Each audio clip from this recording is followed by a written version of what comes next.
Hello YouTube, my old friend. Right, it's been a long time, isn't it, since there's been a Cheltenham video that's gone out. Hopefully you guys understand that a bit. I did mention earlier in the season with workflow, etc. Didn't know how much I could get stuff out, but we're back with an Ante-Post bet or two. It's actually two this time. I've still been doing the GG Ante-Post book columns. If anyone's read the column on, I think it would have been the 17th of December and then one after, basically not the last one, but the two before, selections have been added in there, but have not been advised on the channel. So boo, hiss, boo, Dave. But with that said, right, I'll put up the screenshots of the selections as we go through the bets. I've bet both of them at the time that I wrote those articles.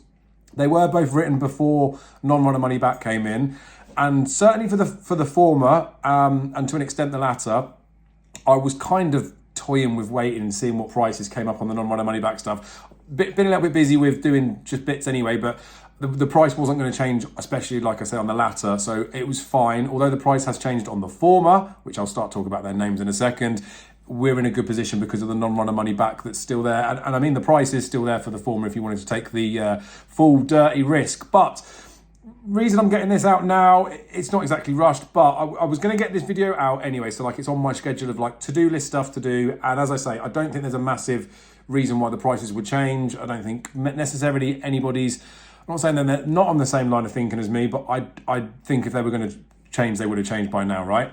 And I'm not in the business really of putting up a video or trying to create some content for you guys, knowing full well that a price is going to get smashed.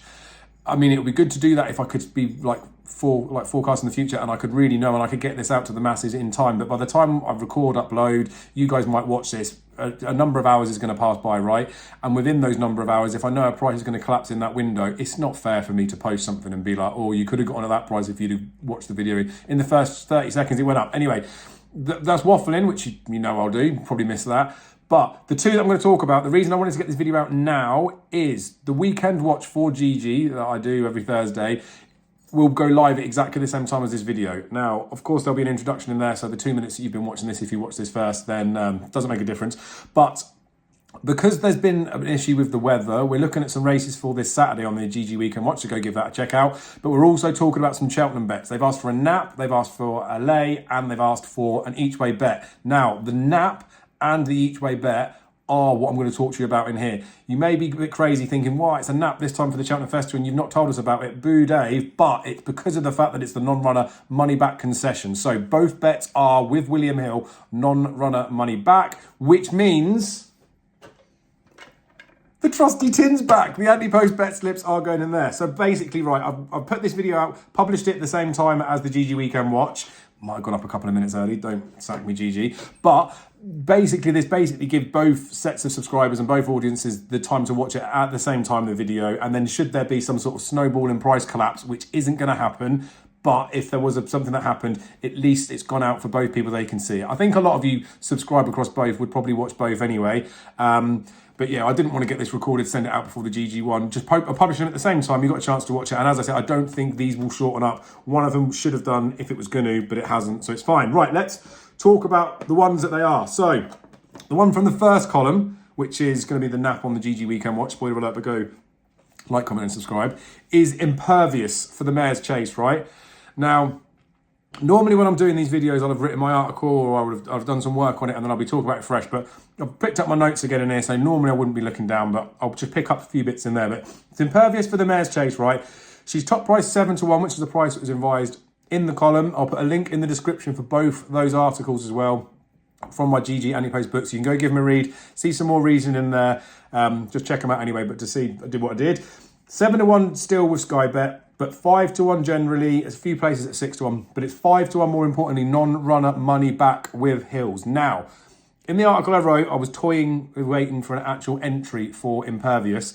But Cole Murphy, the trainer, actually put an update up that morning of me writing the article, saying that, oh, she's back all right. She's in herself. She's herself and she's done well. She's a big, strong mare now. McManus, keeps to himself and Frank Berry, making sure she's wanted for nothing and needed nothing, or for the best of anything I could have imagined. So basically saying that she's all fine. Then he said, not actually sure of her return. She won't make Christmas, I don't mind saying. It will come a bit quick.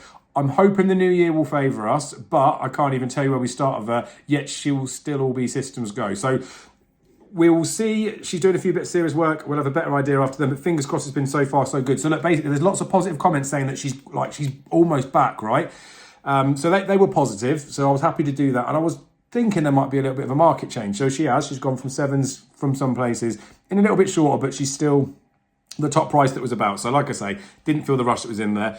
This with Ante-Post betting a lot, with any Ante-Post bet, a lot's got to be taken on trust. Trust that the updates are honest and frank, trust that what we're thinking and what we're seeing is what it is, and trust that the form's going to sort of stand up. But Impervious would have taken one of the bigger leaps of faith given the fact that she missed all of last season. However, she was like a 2-1 favourite in the summer last year, although it's 2 years back now, 2023.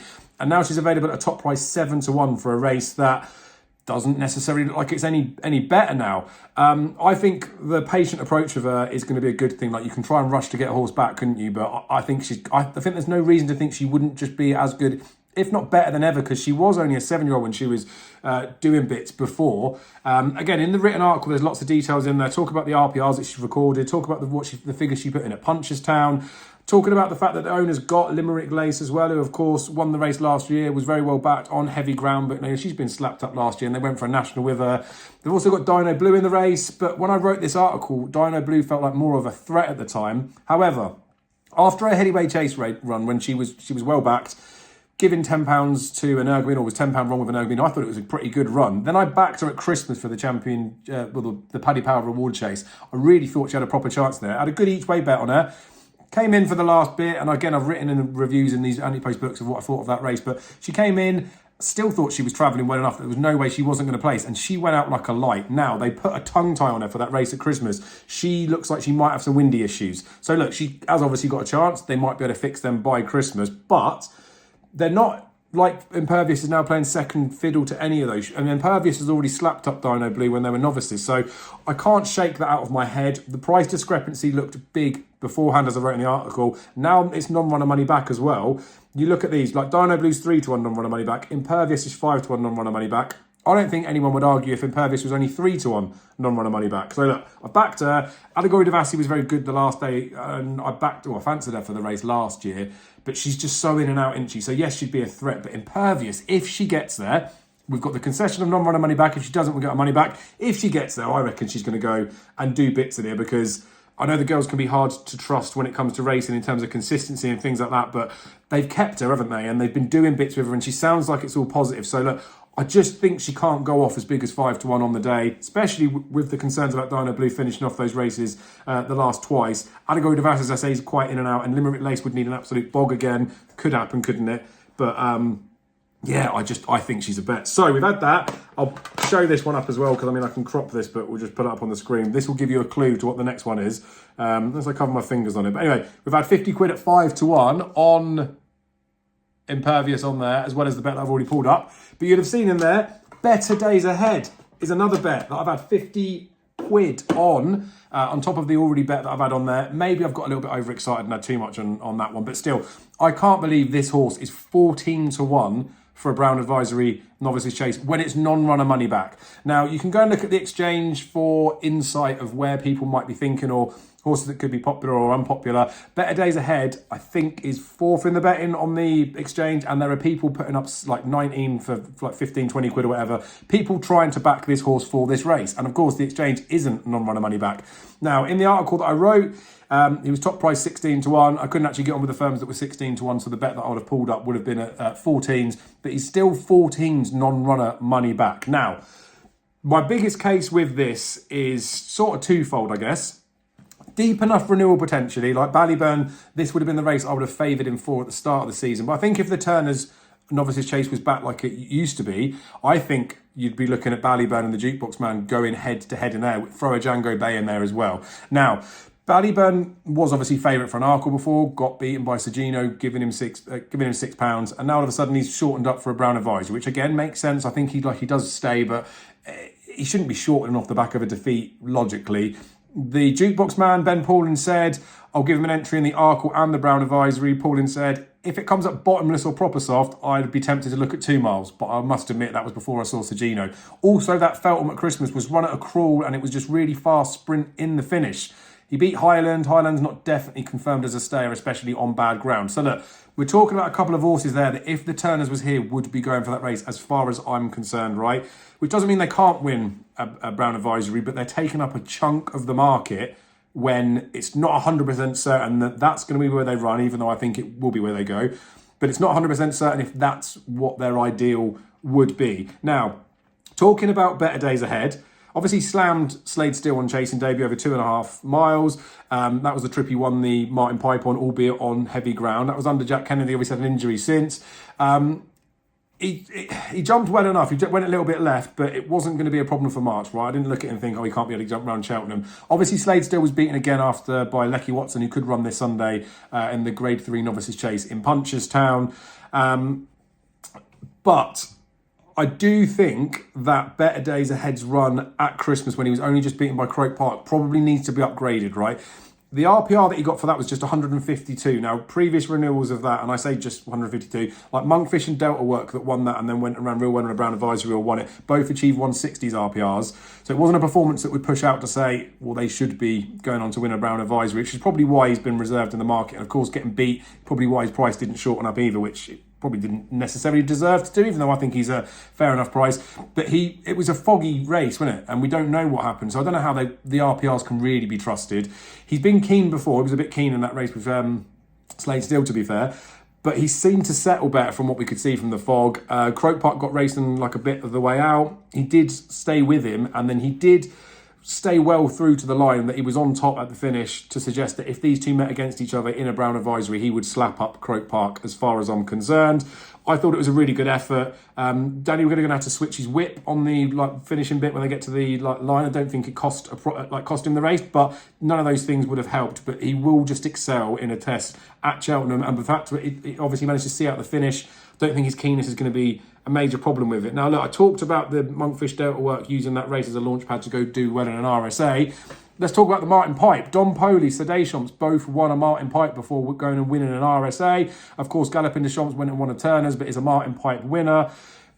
Sort of those horses, Don Poley, Sir Deschamps, we'll talk about. At Christmas, they did win their Christmas assignments, which Better Days Ahead didn't, but only just got beat, right? And they did that with RPRs of 157 and 151, respectively. So even if the 152 at Better Days Ahead was given, doesn't mean that he can't be a Brown Advisory proper horse, right? I think that loss over Christmas keeps his price honest. I thought the 16-1 about him looked worth chancing. The 14-1 non-runner money back, I do think this is definitely the race he goes to anyway. So, I don't say you don't need the concession, but I didn't feel like I really needed it. But having that extra concession in there too is massive. I would have thought on a non-runner money back market, he'd be sort of 6 or 7-1. So he really does rate as a good bit of value.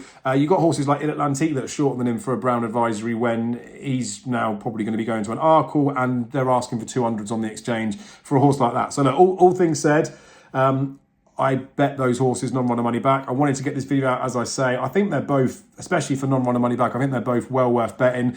As I say, I've had 50 on each of them, although I've had a bit more. I've had 75, haven't I, with Impervious, and then a bit more on Brighter Days Ahead, given the fact that I've backed some of them that aren't non-runner money back. I feel fine with that, with the Better Days Ahead one. I guess if I was advising, and obviously you're seeing what I'm staking in there, it's up to you how you want to stake it. You don't have to be having, let's say, the equivalent of a point on Impervious and a point on Better Days Ahead. If you want to have a little bit less on Better Days Ahead because it's a bigger price, then again, I wouldn't necessarily put you off that one. But as I say, I'd already made the case for these. I did think he should have been a lot shorter. Again, there could be an argument if you want to bet these ones each way. I mean, do as you wish, but I just want to put you on the train of thought where I am. And as I said, video will be going out with Gigi's Weekend Watch. I'll be making the same cases in that video, but like I say, go make sure you subscribe to the channel. You're checking that stuff out as well. But I just wanted to make sure that this was put out at about the same time, which it will be. They'll both be published at the same time, so that everyone's got a fair chance to go and have a look at those. I mean, it is with William Hill to do the non-runner money back, so it is account dependent, or whether you can get to a shop in time, which is what I do, hence the tin. But yeah, I don't envisage I'm the type of person that's going to be moving markets, so I don't think it really matters. But again, at the same time, I didn't want to post on Weekend Watch and then post this video a couple of days later. Didn't feel fair for anyone to do it that way. And then the fact that we've sort of brought in this extra Cheltenham chat for the Weekend Watch because of the weather stuff, this feels like the perfect time to get it done. So look, we're back on the train. There will be more content coming up in the build up to Cheltenham as well. Doing a couple of previews for the Which Bookie channel for Trials Day and for Dublin Racing Festival. So they'll be interesting. I'll share some links on our page, or the Cheltenham Mental page, for you to go check those ones out. So you'll get those previews. And obviously when we get close to Cheltenham as well, there'll be previews I'll be doing with Gigi, maybe doing one with Which Bookie as well. So I don't want to spam too much content out there, which is why I'm not putting as much on here. But where I do all my bets videos, as I've done every single year, they will be back as well. And then of course, any other Ante-Post bets that are going on now, I will be slapping them up as soon as I make the articles live. So we may have a few more of them as the weeks go on. Anyway, I really do appreciate your guys' support. Merry Christmas, Happy New Year, even though Christmas is well gone and so is the New Year. But good to be back doing this stuff on here as well. Really do appreciate your guys' support. Be lucky, yada, yada, yada. See you again very soon, hopefully.